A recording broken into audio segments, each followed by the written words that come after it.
When the guy throwing rocks at Phoenix police last September didn't comply, the officer opened fire. The family of that man killed, Ali Osman, says he was experiencing a mental health crisis. Then there's this incident from back in January. One move forward, one step.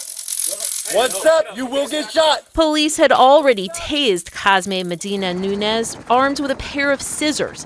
He also didn't follow commands. Seconds later, one step. An officer's bullet had killed him. His family, too, says he struggled with mental illness. These are just examples of recent officer-involved shootings in the city.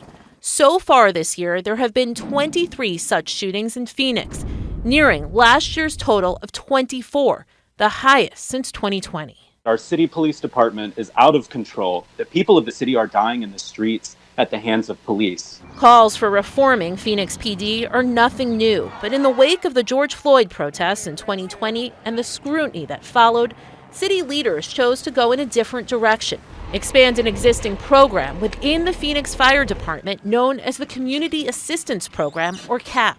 It is crucial that this program has adequate funding. The city council listened, giving CAP $15 million to turn what had been a small volunteer program into a 24/7 operation with its own dispatchers. I take 911 emergency calls for people that are having a mental health crisis. They're based in the fire department's 911 call center, Giving them additional options to meet needs that have gone unmet for several years.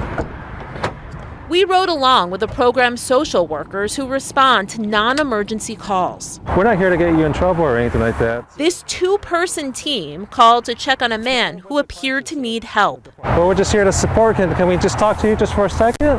No. The idea is to connect those experiencing homelessness, mental health issues, and substance abuse problems with resources. We're not going to bother you, but let's just give you a blanket. But the reality is, not everyone wants that help. We tried. They're also proactive. When they don't have a call, they stop to check in on people. We're just with the crisis program, we're just here to provide any resources. We've still seen, officer-involved shootings are up. Police are still responding to a lot of those mental health calls. Do you see the how CAP works changing, or how do you kind of go about addressing those needs? When there's a call where a crime is being committed or there's an active weapon, we really feel that armed officers have to take the lead for safety. CAP doesn't have lights or sirens on their vans. They're required to follow all traffic laws. The program director, DC Ernst, says that has its benefits. We're not in any rush, so we can take that time to build that rapport. What's the response from police officers when you arrive on scene? They're so happy to have us. They really are. Sarah Hernandez has been with CAP since 2020. Time and again, we've heard that police officers aren't trained to handle mental health calls, that the de-escalation training just isn't enough.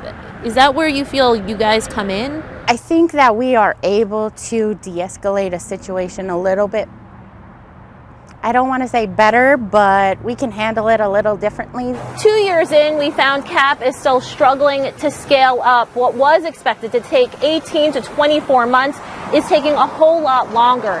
In fact, the program only recently expanded to include the entire city. They confirm they've only hired 78 of the 130 positions they're budgeted for. There's huge demand for these professionals, and we're all hiring at the same time. At hiring events in March, the city managed to get 48 new employees, some hired right on the spot. To taxpayers who see the $15 million spent on this program and feel like maybe they're not getting their money's worth or the money should have been used in a different way, what would you say?